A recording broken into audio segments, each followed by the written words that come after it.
네, 복된 주일, 우리 오늘 같이 살펴볼 성경 본문 말씀은요, 시편 22편 15절에서 21절입니다. 시편 22편 15절에서 21절, 우리 같이 합독하겠습니다. 내 힘이 말라 질그릇 조각 같고 내 혀가 입천장에 붙었나이다. 주께서 또 나를 죽음의 진토 속에 주었나이다. 개들이 나를 애워쌌으며 악한 무리가 나를 둘러 내 수족을 찔렀나이다. 내가 내 모든 뼈를 셀 수 있나이다. 그들이 나를 주목하여 보고 내 겉옷을 나누며 속옷을 제비 뽑나이다. 여호와여 멀리하지 마옵소서. 나의 힘이시여 속히 나를 도우소서. 내 생명을 칼에서 건지시며 내 유일한 것을 개의 세력에서 구하소서. 나를 사자의 입에서 구하소서. 주께서 내게 응답하시고 들소의 뿔에서 구원하셨나이다. 아멘. 우리 나의 삶에 하나님의 말씀이 담기다 라는 제목으로 오늘 시편 22편 15절에서 21절 같이 살펴보겠습니다. 여러분에게 있어서 그리스도인이 된다는 건 어떤 의미가 있으세요? 그리스도인이 된다. 이게 뭘까요? 우리가 사는 이 시대에, 그리고 우리가 살아가고 있는 지금의 교회를 바라보며 한 목사님이 이제는 우리가 숙고하고 고민해야 하는 시대가 되었다라고 이야기하고 있습니다. 무언가 계속 커지고 많아지고 확장하는 것보다 이제 우리가 주어진 것, 우리 안에 계승되어 온 이 믿음에 대하여서 반추해 보는 시간이 필요하다라는 거예요. 그리스도인이 많으나 그것이 시대의 영향력을 발휘하지 못하는 이유가 무엇일까요? 내가 하나님을 믿고 있으나 하나님을 믿는 그 믿음이 나를 변화시키지 못하는 그 원인이 어디에 있을까요? 때로는 내가 하나님을 믿고 또 하나님 안에 살아간다는 것이 어떤 의미이며 내가 하나님을 믿는 것과 내가 변화하는 것이 어떤 연관성이 있느냐라고 질문하는 이 시대에 우리는 어떻게 응답해야 하겠습니까? 우리 여기 질문 한번 해볼게요. 여러분에게는 이 그리스도인이 된다라고 하는 게 어떤 의미가 있어요? 어떤 장점이 있습니까? 친구에게 예수님 믿어 라고 하는 말을 내가 한다면 왜 그 이야기를 해야 할까요? 우리는 이 질문의 답을 찾아가는 사람들이고 답하는 사람들이에요. 내가 만약에 그냥 내가 좋아서 모이는 것이다, 내가 그냥 주님 앞에 나아가는 것이다 라고 생각한다면 우리는 이 땅에서 나에게 찾아오는 파도와 밀려오는 그 풍랑을 이겨낼 힘을 가질 수가 없습니다. 내 안에 있는 복음이 뻗어나갈 수 없는 거예요. 왜냐하면 이유가 없거든요. 그저 나의 만족으로 충분하니 이것으로 충분하기 때문에 복음을 전할 이유가 없는 거예요. 복음을 전할 원동력이 없다라고 하는 것은 그것이 나의 삶에 침투하여 들어갈 힘도 없는 거예요. 하나님 안에 살아간다라고 하는 것은 나의 인생의 답을 찾았다라는 것이고 나의 인생이 재정립되었다라는 거예요. 하나님이 아니고서는 내 인생의 삶의 이유와 또 답을 찾을 수가 없다라고 하는 걸 의미하는 것입니다. 하나님을 믿기 전의 삶과 믿은 후의 삶은 달라야 합니다. 어떤 의미에서 다르냐 하면 가치를 발견했다라는 점에서 가장 차이가 많이 나야 됩니다. 제가 하나님을 만나기 전에 많은 것을 추구하고 많은 열심을 가지고 살았지요. 대단한 열심을 가지고 살았다라고 나름 이야기할 수 있어요. 그런데 거기에는 뭐가 없었냐 하면 죽음과 비교할 만큼의 가치라고 하는 건 없었어요.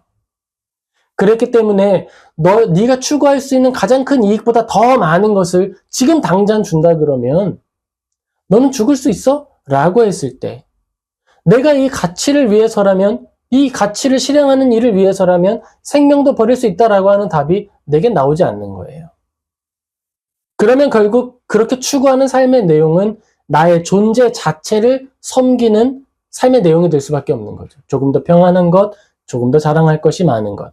하지만 그것은 결국 죽음이라는 것에 희석되고 쇠퇴하고 휘발되어가는 가치에 불과한 것입니다. 그리스도인의 삶은 그러지 않은 거예요.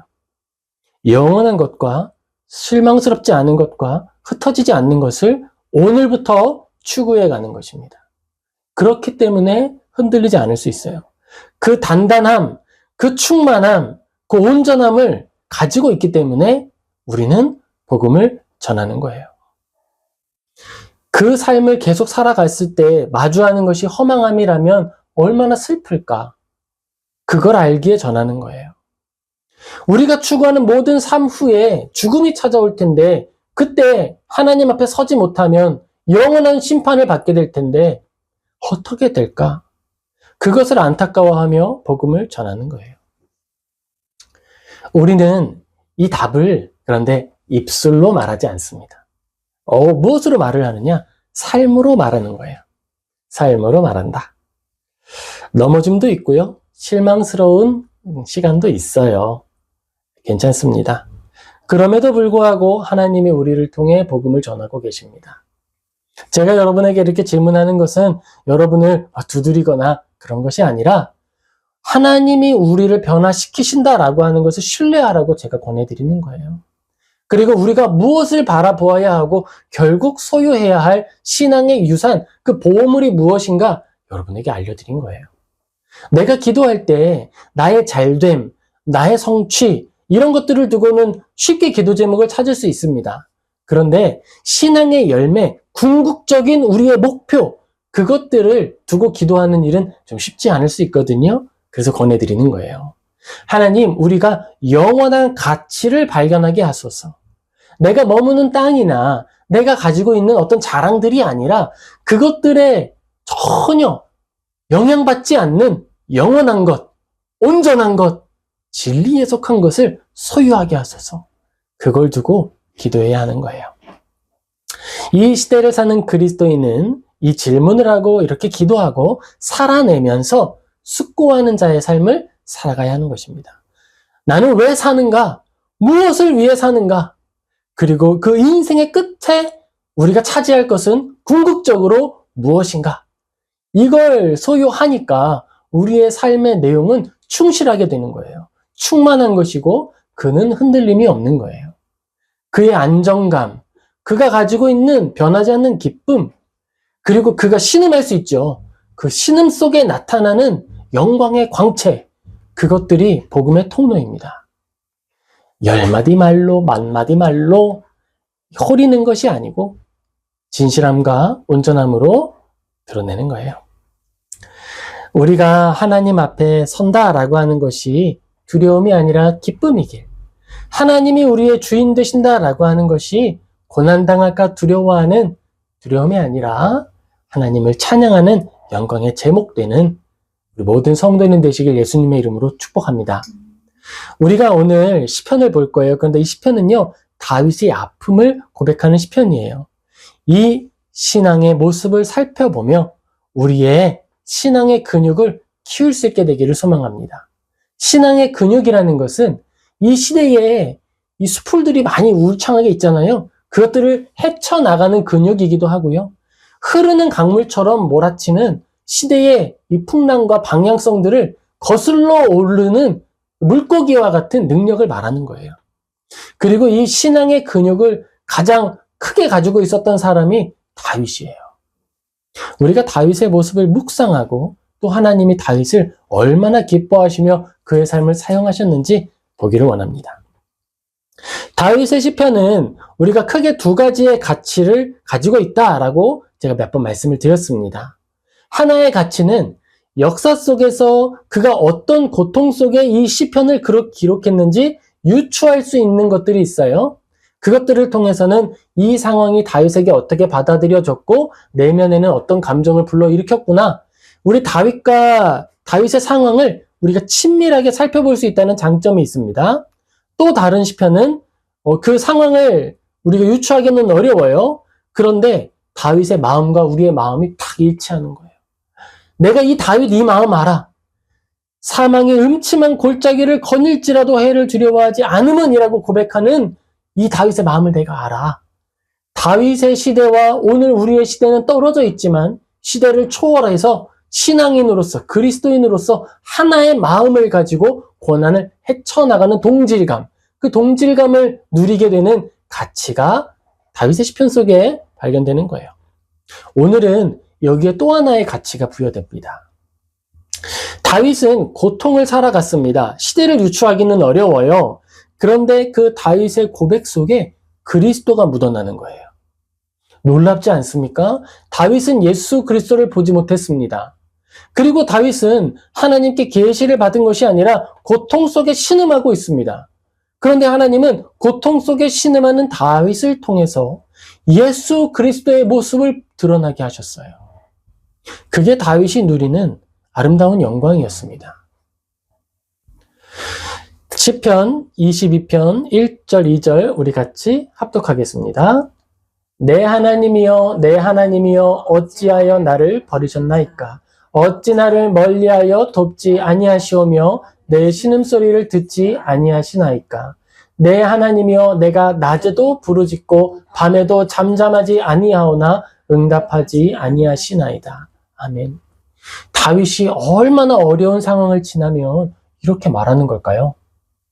얼마나 힘이 들면 이렇게 말하는 걸까요? 우리가 다윗의 시편이 가지고 있는 가치, 그 중에 두 번째, 시대를 알 수 없지만 공감할 수 있는 고백들, 그런 고백 아니겠습니까? 하나님, 왜 나를 버리셨습니까? 우리 인생을 살다 보면 이런 인생의 순간을 마주하게 됩니다. 그런데 여러분, 그때에 이상하게 여기지 마세요. 다윗도 그런 시간이 있었고요. 우리에게도 그런 시간이 찾아오는 거예요. 그런데 놀랍지 않습니까? 하나님이 그러한 시간을 보내는 다윗의 시간을 쓰신다라는 거예요. 어떻게 쓰시냐 하면 예수님이 드러나는 통로로 쓰신다는 겁니다. 예수님이 마가복음과 마태복음에서 하신 말씀이, 십자가 위에서 하신 말씀이 기록되어 있습니다. 제가 읽어드릴게요. 예수께서 크게 소리 질러 이르시되 엘리 엘리 라마 사박다니 하시니 이는 곧 나의 하나님 어찌하여 나를 버리셨나이까 하는 뜻이라. 다윗이 고백했던 그 신음, 그 어려움, 바로 그 고백, 그 이야기를 예수님이 그대로 한 번 더 고백하시는 거예요. 다윗의 아픔에 공감하시고 그보다 더 심각한 아픔 속에서 함께 하시는 그리스도를 우리에게 알려주시고 선언하시는 겁니다. 우리의 고통과 떨어져서 유리되어서 분리되어서 특별한 고통을 겪으신 것이 아니고 우리와 함께 우리가 겪는 그 아픔에 직접 참여하여서 내가 너를 안다라고 할 때 그냥 정신적으로 지식적으로 아는 것이 아니라 내가 너의 고통에 공감하고 있으며 참여하였다. 내가 나의 심장을 너희에게 주었다라고 하는 예수님의 고백으로서 우리에게 알려주시는 거예요. 예수님은 우리를 그저 아는 분이 아닙니다. 나의 고통을 그저 멀리서 바라보며 나 그거 알지, 나도 그거 해봤지, 이런 정도의 경험을 하시는 분이 아니다라는 거예요. 내가 알아. 내가 그걸 알아. 내가 그걸 위해서 이 땅에 왔고 십자가에 올랐다라고 말씀하여 주신다라는 거예요. 다윗은 아픔 중에 고백하였는데 예수님은 우리와 공감하기 위하여 직접 그 보호자로 올라가시는 겁니다. 다윗에게는 그 고통이 신음의 통로였지만, 신음을 하는 내용이었지만 하나님께는 달랐다라는 거예요. 그리스도께는 달랐다라는 것입니다. 그리스도께서 십자가에 오르실 때에 왕의 보호자로 오르신 거예요. 그 왕의 보호자에 오르실 때에 무엇을 왕관으로 쓰셨습니까? 고난을 왕관으로 쓰신 거예요.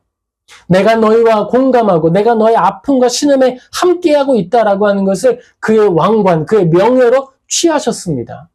가시관을 쓰신 예수 그리스도이십니다. 그 관은 깊이 쓸수록 그의 머리를 찔러 고통스럽게 하는 거예요. 하지만 영광이고 왕이 써야 하는 왕관의 무게이기에 감당하신 것입니다. 다윗은 내 고백이 그렇게까지 쓰이게 될 줄 몰랐습니다. 그저 아팠고 아파서 기도했어요. 아파서 했던 그 기도가 예수님을 드러내는 통로가 된 것입니다. 여러분, 우리가 사는 삶에도 아픔이 찾아와요. 근데 여러분, 그게 의미 없는 아픔이 아니라는 사실을 믿으시기를 예수님의 이름으로 축복합니다. 우리에게 찾아오는 아픔, 우리에게 찾아오는 신음, 그것들을 하나님이 받으십니다. 하나님이 그 아픔을 취하십니다. 직접 받아 보석함에 넣어주시는 거예요. 우리로서는 시간 속에 그 시간을 좀 버렸으면 좋겠고, 우리로서는 나의 삶 중에 이런 시간이 좀 없었으면 좋겠다라고 이야기하는데, 하나님 안에서는 그 모든 시간들 중에 특별히 우리가 신음하던 시간들을 취하셔서 당신의 영광의 보석함에 담아 두신다라는 거예요. 우리가 삶을 통해 하나님을 드러내고 복음을 드러낸다라고 이야기했죠. 그럼 무엇을 통해 우리를 통해 복음이 드러날까? 그것은 우리의 영광이나 잘됨을 통해서도 드러날 수 있어요. 박수 쳐줘요. 우리 격려해주고 축복해주자고요. 그런데 그뿐 아닙니다. 우리가 신음하는 때에, 고민하는 때에, 고뇌하는 때에도 복음이 드러납니다.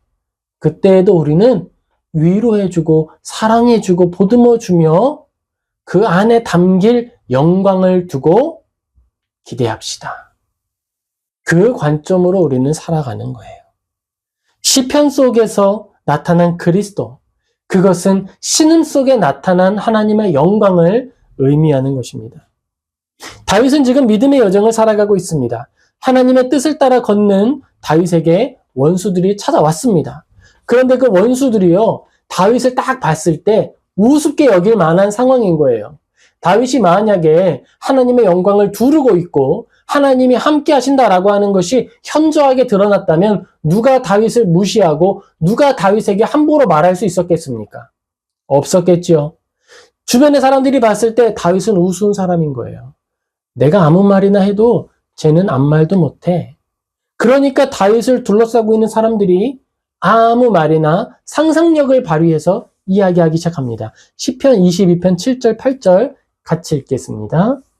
나를 보는 자는 다 나를 비웃으며 입술을 삐죽거리고 머리를 흔들며 말하되 그가 여호와께 의탁하나 구원하실 걸 그가 기뻐하시니 건지실 걸 하나이다. 이거 뒷말을 보면 믿음의 말이고 축복의 말인 것 같죠? 그런데 태도가 지금 어땠어요? 아이고 하나님이 구원하실 걸, 그가 기도하니까 하나님이 기뻐하실 걸 이런다는 거예요. 비꼬고 있는 거죠. 다윗이 가장 사랑하고 가장 신뢰하고 있는 하나님을 들어서 그를 비꼬고 비난하고 조롱하고 있는 거예요. 얼마나 상심이 될까요?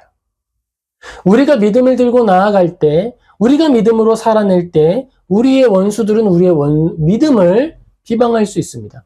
그래, 네 하나님이 잘하게 해주시겠지. 네 하나님 그렇게 기도하니까 하나님이 참 좋은 일로 인도해 주시겠다. 얼마나 마음이 아플까요? 그런데 하나님이 이 모든 고백을 듣지 않는 것이 아니고 들으신다라는 거예요. 원수는 비꼬면서 말을 했지만 하나님은 그것을 직설화법으로 그대로 받고 나 그렇게 할 거야. 나는 그를 기뻐할 거고 나는 그를 사랑할 것이고 나는 그를 건져낼 거야 라고 말씀하시는 거예요. 하나님은 언제나 진실로 응대하시는 분이시고 진실로 함께하는 분이시며 당신의 살아계심을 보여주시며 기뻐하는 분이십니다. 우리가 드라마의 원리, 드라마를 흥행하게 하는 원리 이야기할 때 기승전결을 이야기하지요. 이건 마치 클라이막스를 시작하는 포문이 되는 것과 마찬가지인 거예요. 원수가 있어야 그 원수가 해결될 때, 그 모든 일이 해결될 때 카타르시스를 느끼게 되는 것 아니겠습니까? 하나님은 우리의 이 인생 역사를 아름다운 시나리오로 드라마처럼 만들어 가시는 분이신 거예요. 영화 감독이신 거죠. 그 안에는 빌런이 등장해야 됩니다. 드라마의 흥행은 누가 결정하느냐? 빌런이 결정하는 거예요. 주인공도 훌륭해야죠. 그런데 주인공은 늘 훌륭하잖아요. 그렇죠? 빌런이 얼마나 공감을 사느냐. 그가 얼마나 망할 때 완전히 망해서 카타르시스를 줄 수 있느냐. 이것이 바로 흥행의 비결 아니겠습니까? 한국 드라마의 대단한 비결이 있죠. 이 사람들, 이 어머니들이 하는 이야기 있지 않습니까? 그 드라마 어떻게 본다고요? 욕하면서 본다고 이야기하죠. 왜일까요? 어떻게 이게 이렇게까지 되는지 알 수가 없는 거예요. 사랑하는 사람이 만났는데 알고 보니 형제 자매? 그리고 났더니 이렇게 저렇게 이야기들이 풀어져 가는 거죠. 충격과 공포의 인어 아가씨, 아직도 저는 잊을 수가 없습니다. 하나님이 우리의 인생을 영광스럽게 하시되 그 영광을 드러내는 방식은 우리가 성공하는 일을 통해서만이 아니고 우리가 신음 중에 있을 때에도 드러나게 하신다라는 거예요. 다시 한번 강조해서 말씀드립니다. 다윗의 고통당하는 것은요, 하나님이 능력 없으시거나 계획이 없기 때문에 찾아온 일이 아니다라는 거예요. 하나님은 전능하십니다. 지혜가 무한하신 분입니다. 우리가 그것을 신뢰하는 자로 살아가는 거예요. 그것을 신뢰하며 살아가는 것입니다. 드라마에서 주인공들은 나에게 찾아올 다음 일을 알지 못하기 때문에 당황하고 슬퍼하고 괴로워하면서 미래를 향해 나아갑니다. 그런데 우리는 달라요. 방식이 달라요. 우리는 연기 못하는 연기자처럼 살아야 됩니다. 그 극작가가 내 편이에요. 그걸 알고 연기하는 사람처럼 살아가는 거예요. 슬픈 듯 하나 그 슬픔을 우리는 온전한 슬픔으로 여기는 것이 아니고 닥쳐올 다음 시나리오를 알면서 살아가는 거죠. 그래, 지금은 슬퍼해야 되는 시기야? 슬퍼하는 거지. 하지만 진실로 낙심해서 완전 무너지는 건 아닌 거예요. 왜냐하면 드라마의 주인공은 어떻게 해야 하는지, 어디로 나아가는지 그 결말을 알기 때문입니다. 하나님이 연기 못하는 우리를 연기자로 세우셔서 당신의 드라마를 기록해 가시는 거예요. 그런데 거기에 너무 막 리얼리티에 빠져가지고 나는 어떻게 해야 할 것인가 막 이렇게 방황하면 감독이 당황하는 겁니다. 아니, 너 시나리오 다 봤잖아. 그러지 않을 거야. 나는 너와 함께하고 있어. 우리의 인생, 우리의 삶, 그렇습니다. 어려운 상황이나 무거운 현실이 오죠. 하지만 그것은 우리의 감독이시고 우리의 왕이신 하나님이 무능해서 생긴 일이 아니다라는 거예요. 우리의 인생이 막을 통하여서 나타낼 하나님의 영광이 있기 때문에 우리를 잠시 들어 사용하시는 거예요. 하나님이 허락하신 상황임을 기억해야 합니다. 하나님은 다윗을 통해 영광 받길 원하셨어요. 다윗이 하나님께 영광 돌리는 방법은 먼저 왕이 되는 일을 통하여서, 왕의 여정을 통하여서 하나님께 영광을 돌려드렸습니다. 왕이 되어서 성전의 재료를 준비하고 왕이 되어서 하나님의 명령을 가장 우선되는 것으로 실천하는 삶을 통해 하나님께 영광 올려드렸습니다. 다윗의 보호자가 영원히 쓰러지지 않을 것이다 라고 하는 축복의 내용을 듣고 그것을 하나님께 감사, 찬양, 영광 올려드리는 것으로 영광 올려드렸습니다. 그뿐 아니지요. 왕이 되는 왕의 여정 속에서 수많은 시간 도망자로 살았고 은둔자로 살았고 실패한 자처럼 살았습니다. 그 시간을 통해 수많은 시편을 기록을 했고 하나님을 깊이 체험하고 하나님과 함께 살아가는 삶을 살았습니다. 그 모든 삶, 높아진 때와 낮아진 때 모든 순간이 하나님께 올려드리는 삶의 예배이고 제사이고 하나님께 올려드리는 영광의 내용이었어요. 다윗의 원수들에게 다윗은 하찮은 사람이었지만 하나님께 다윗은 주인공이었습니다. 시대의 주인공이었습니다. 당신이 받으실 영광을 나타낼 주인공이었어요. 심지어 그 영광은 그냥 영광이 아니라 내 아들 예수 그리스도, 하나님이신 예수 그리스도를 직접적으로 표현하게 되는 그 통로가 되는 거예요. 고통을 통해서, 아픔을 통해서, 신음을 통해서. 원수들은 알지 못했죠. 그래서 조롱했습니다. 그리고 다윗의 그 고통은 하루 이틀 그 짧은 시간이 아니었어요. 긴 시간이었어요.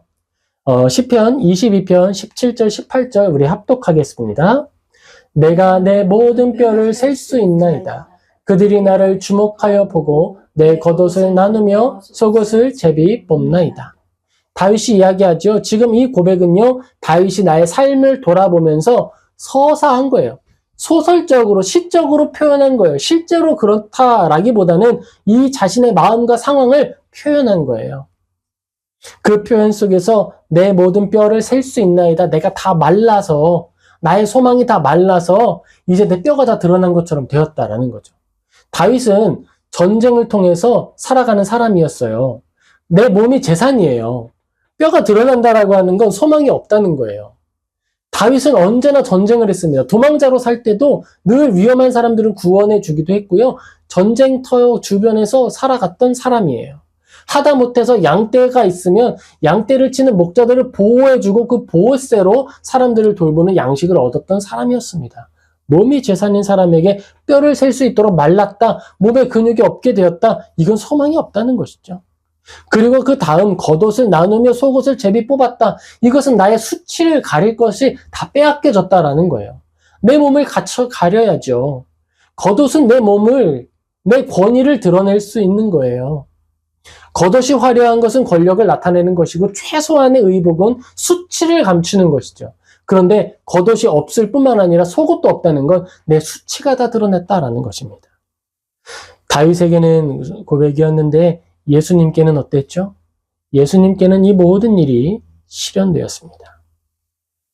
다윗은 자기가 생각할 때 가장 수치스럽고 가장 고통스러운 것이 이런 상황일 것이다 묘사했지만 예수님의 삶 속에서는 그 모든 일들이 현실로 나타나게 된 거예요.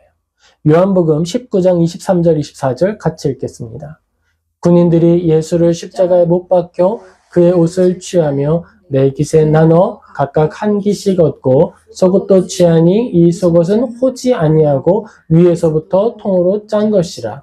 군인들이 서로 말하되 이것을 찢지 말고 누가 얻나 제비 뽑자 하니 이는 성경에 그들이 내 옷을 나누고 내 옷을 제비 뽑나이다 한 것을 응하게 하려 함이라. 군인들은 이런 일을 하고 아멘. 다윗은 가장 아프고 슬프고 무게에 짓눌려 있던 상황 속에서 나의 아픔을 고백하는 내용으로서 이 일을 말했는데 하나님은 그 모든 것들을 신음의 표현, 그 내용으로서 시적 표현으로서 받아들이는 것이 아니라 예수 그리스도를 아주 직접적으로 나타내는 표지로 삼으신 것입니다. 십자가에 오르신 예수님, 벌거벗겨진 예수님, 속옷까지 다 뺏기고 십자가에 올라가신 예수님, 머리 위에 가시관을 쓰신 예수님을 바라보면서 다윗은 무엇을 생각했을까요? 하나님과 함께 있으며 하늘에서 예수님을 바라볼 때 다윗은 무슨 생각을 했을까요? 내가 나의 신음에서 토해내었더니 이제 하나님 안에서 그것이 온전하여졌다. 그리고 예수님이 십자가 사역을 마치고 승천하셔서 다윗을 만났을 때 다윗의 마음이 어땠을까요? 저는 세상에서 제가 제일 슬픈 줄 알았어요. 그런데 예수님 아니에요. 예수님이 가장 낮은 곳에 계셨군요. 저는 그 모든 상황을 묘사했을 뿐인데 실제로 예수님은 다 감당하시는군요. 나는 내가 가장 고통스러운 줄 알았는데 예수님이 가장 큰 짐을 짊어지신 분이었군요. 내가 주님 앞에 엎드립니다. 예수님은 그렇게 우리를 위하여 십자가를 짊어지신 거예요. 우리를 공감하신다라고 하는 건 그런 의미가 있습니다. 여러분에게 그리스도인 된다는 건 어떤 의미가 있습니까? 여러분에게 예수님을 따라 산다는 건 어떤 의미가 있으세요? 예수님은 우리를 공감하시고 예수님은 우리를 참 사랑하십니다. 예수님은 우리와 함께 하시며 우리의 모든 아픔에 공감하시고 함께 하시고 또 알려주세요. 해야 할 일과 할 것들, 내가 너를 참 사랑한다 라고 하는 그 음성을 우리에게 들려주십니다. 우리가 어떻게 반응해야 할까요? 우리가 무엇을 할 수 있겠습니까? 시편 22편을 읽어보면서 우리가 깨닫는 건 이거예요. 고난 속에 영광이 담길 수 있구나. 그 영광이 담기는 것이 우리의 큰 기쁨이 되겠구나. 이 땅 가운데서는 다소 슬플 수 있겠으나 주님 앞에 갔을 때 내가 드릴 영광의 제사가 될 수 있다면 그 또한 기쁨이겠구나라고 하는 걸 알게 되는 거예요. 그런데 이 사실은요, 우리만 아는 게 아닙니다. 베드로도 알았어요. 그래서 베드로가 기록합니다. 베드로전서 4장 12절 14절 같이 읽겠습니다. 사랑하는 자들아 너희를 연단하려고 오는 불시험을 이상한 일 당하신 것 같이 이상히 여기지 말고 오히려 너희가 그리스도의 고난에 참여하는 것으로 즐거워하라. 이는 그의 영광을 나타낼 때에 너희로 즐거워하고 기뻐하게 하려 함이라. 너희가 그리스도의 이름으로 치욕을 당하면 복 있는 자로다. 영광의 영 곧 하나님의 영이 너희 위에 계심이라. 아멘. 여러분 여기 기록되어 있잖아요. 그렇죠? 다윗이 신음하고 아팠을 때 이유를 몰랐겠죠? 천국에 오르고 예수님을 보았을 때 이제 아는 거예요. 우리의 모든 삶이 기쁨이 된다라고 하는 걸 알았던 거예요. 그런데 우리는 그 답을 이미 알고 시작하는 사람들이에요. 그래서 우리는 이 땅을 살아갈 때에 정답을, 결말을 소유한 채로 살아갈 수 있는 것입니다. 하나님은 우리에게 은혜를 내려주십니다. 우리를 불러서 당신의 영광이 되게 하십니다. 당신의 영광이 되게 하신다라고 하는 이 비밀을 소유하시길 예수님의 이름으로 축복합니다. 시편 22편 26절 같이 읽겠습니다. 겸손한 자는 먹고 배부를 것이며 여호와를 찾는 자는 그를 찬송할 것이라. 너희 마음은 영원히 살지어다. 아멘. 여러분, 우리가 하나님과 함께 사는 이 삶은요, 오늘부터 영원토록 이어지는 거예요. 시편을 우리에게 주신 이유가 무엇일까요? 우리에게 이 시편을 읽도록 담아서 전해주신 이유는 무엇일까요? 겸손한 자는 이 양식 하나님의 말씀을 먹고 배부를 것이다. 예수 그리스도를 시편에 담아주셨어요. 예수님을 시편을 통해 보여주시는 거예요. 십자가에 달리신 예수님이 진실로 하나님의 아들이시다라고 하는 걸 우리에게 깨닫게 하시려고 성경에 나타난 모든 예언을 예수님을 통해 성취하신 거예요. 예수님이 이루신 모든 예언의 성취 중 하나가 바로 이 시편의 이야기였습니다. 그리고 예수님이 십자가에 달려 죽으실 때의 마지막 순간에 고백하신 거예요. 시편 22편을 읽어라, 살펴보아라, 그 안에서 나를 찾으라라고 우리에게 선언하신 거예요. 나의 죽음의 의미, 그 의미의 내용은 시편에 있다. 그것을 읽어보아라. 그 안에서 답을 찾으라라고 알려주신 거예요. 인용을 담아주신 거예요. 삶으로 전해주신 것입니다. 십자가를 바라보라. 그리고 그것을 바라보면 어떤 의미가 있느냐? 겸손한 자는 십자가를 보며 배부를 거야. 여호와를 찾는 자는 그를 찬송할 거야. 너희의 마음은 영원히 살 것이다. 바로 이겁니다. 십자가를 바라보라는 거예요. 그 십자가가 우리의 양식이라는 것입니다. 십자가가 우리의 양식입니다. 우리는 이 땅을 살아갈 때 나의 십자가를 지고 나아가는 거예요. 여호와를 찾는 자, 하나님을 찾으면 우리는 찬양하게 될 것이다 라고 예수님이 알려주신 거예요. 그리고 우리의 마음이 고난 속에서 죽는 것이 아니라 영원히 살 것이다 라고 알려주시는 것입니다. 하나님을 믿는다는 것은 하나님을 닮아간다라는 거예요. 하나님을 믿는다는 것은 하나님을 인생의 정답으로 소유한다라는 것을 의미합니다.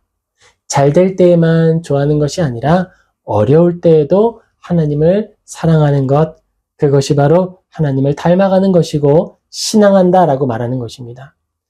여러분, 우리가 하나님을 닮아가고 있습니까? 라고 누군가 질문한다면 우리는 우리가 죄 중에 있을 때라도 담대하게 그렇습니다 라고 말할 수 있어야겠습니다.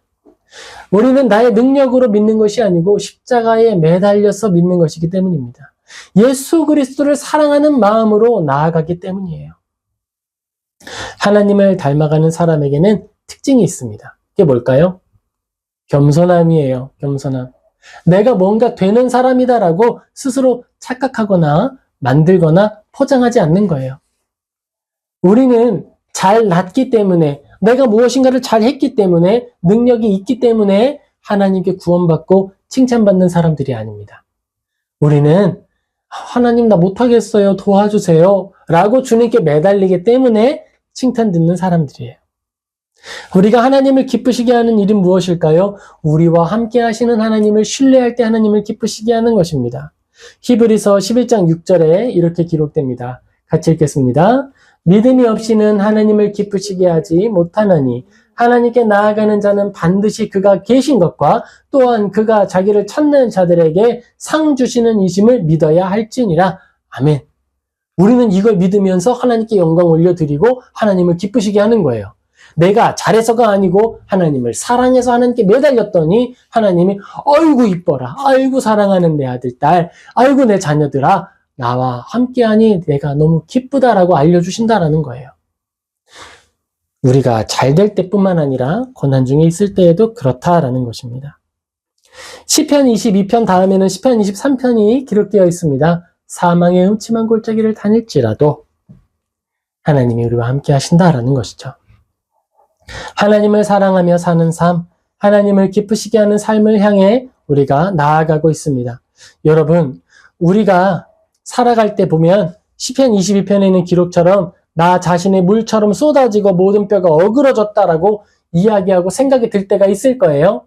그때 여러분 낙심하지 마세요. 실망하고 힘든 일이 찾아오더라도 막 무너지지 마세요. 누가 지탱하시니까요? 하나님이 함께 하시니까요. 하나님이 우리를 붙들어 주시니까요. 나 자신을 작거나 연약하게 여기지 마세요. 고난에 굴복하지 마십시오. 고난은 영광을 위한 거푸집입니다. 우리의 고난 안에는 영광의 형상이 자리 잡고 있습니다. 이미 자리 잡고 있어요. 이제는 거푸집을 깨야 하는 거예요. 어떻게 깰까요? 세상을 향해 충돌하는 방식으로 우리의 거푸집을 깨뜨려야 하는 것입니다. 유일한 방법은 하나님을 신뢰하는 그 마음을 가지고 세상에 달려들어서 부딪히는 거예요. 그때 우리를 둘러싸고 있는 거푸집이 깨어지고 하나님의 영광의 형상이 드러나게 되는 것입니다. 우리 이 모든 것들을 기억하며 교훈을 마음에 새기길 원합니다. 먼저 우리가 기억해야 할 것은요. 하나님은 고난을 통해 당신의 뜻을 드러내신다라는 것입니다. 고난이 끝이 아니에요. 그 일을 통해 예수님의 형상과 하나님의 향기가 드러나게 되는 것입니다. 우리는 기적의 사람들이 되어 가는 것입니다. 간증할 것이 많은 사람이 되기를 원하십니까? 그렇다면 내가 해결할 수 없는 일을 마주해야 합니다. 그래야 하나님의 일하심이 드러나고 하나님의 살아계심을 드러내는 증인이 되지 않겠습니까? 낙심하지 말고 하나님을 의지하며 살아내는 모든 성도님 되시길 예수님의 이름으로 축복합니다. 둘째로 우리가 기억해야 할 것은요. 하나님이 우리와 함께 하신다라고 하는 사실을 늘 잊지 않는 것입니다. 늘 기억하는 것입니다. 하나님은 우리를 참 사랑하세요. 다윗이 가장 슬픈 자리에서 하나님 어찌하여 나를 버리셨습니까? 라고 외치는 때에도 하나님은 버리지 않으셨어요. 하나님은 우리를 버리지 않으시고 우리와 항상 함께 하십니다. 하나님을 기억하고 우리의 아버지 되시고 우리의 부모님처럼 나를 지키시는 우리 하나님 손을 꼭 잡고 함께 걸어가는 모든 성도님 되시길 예수님의 이름으로 축복합니다. 마지막으로 우리가 기억할 것이 있습니다. 그것은요, 힘들어도 하나님 믿는 사람으로 살아가길 포기하지 말라라는 거예요. 힘든 상황이 올 거예요. 올 수 있어요. 하지만 포기하지 마세요. 하나님이 우리를 놓지 않으십니다. 그리고 우리는 그렇게 살아갈 때에 진실로 살아계신 하나님을 믿는 자로 살아가야 합니다. 하나님이 살아계시다라고 하는 걸 믿는 사람이면 어떻게 살아야 할까요? 째째하게 살아가야 할까요? 아니죠. 우리가 하나님을 믿는다라고 하면서 야비하게 살아가야겠습니까? 꼼수라 그러죠. 꼼수가 아니고서는 인생에 지혜가 없는 사람처럼 살아가야겠습니까? 아니지요. 꼼수나 째째한 것은 일부러라도 버리고 다른 걸 선택하는 사람들이 되어야 하는 것이에요. 뻔히 보여도 내가 뭘 해야 할지 뻔히 보인다 하더라도 그것이 째째한 일이고 야비한 일이라면 버리는 사람이 되는 거예요. 그게 하나님을 신뢰하는 사람으로서 살아가는 것입니다. 주님 앞에 부끄럽게 나아가느니 당당하게 세상에 달려든다라고 하는 태도와 자세를 갖는 것이 바로 하나님을 신뢰하는 사람입니다. 우리가 풀무불에 들어가더라도 질질 끌려서 들어가는 것이 아니라 제가 갈게요. 당당하게 들어가야 하지 않겠습니까? 그게 하나님 믿는 사람으로서의 태도 아닐까요? 그런 당당함을 가지고 살아가는 모든 성도님 되시길 예수님의 이름으로 축복합니다. 아멘. 기도하겠습니다.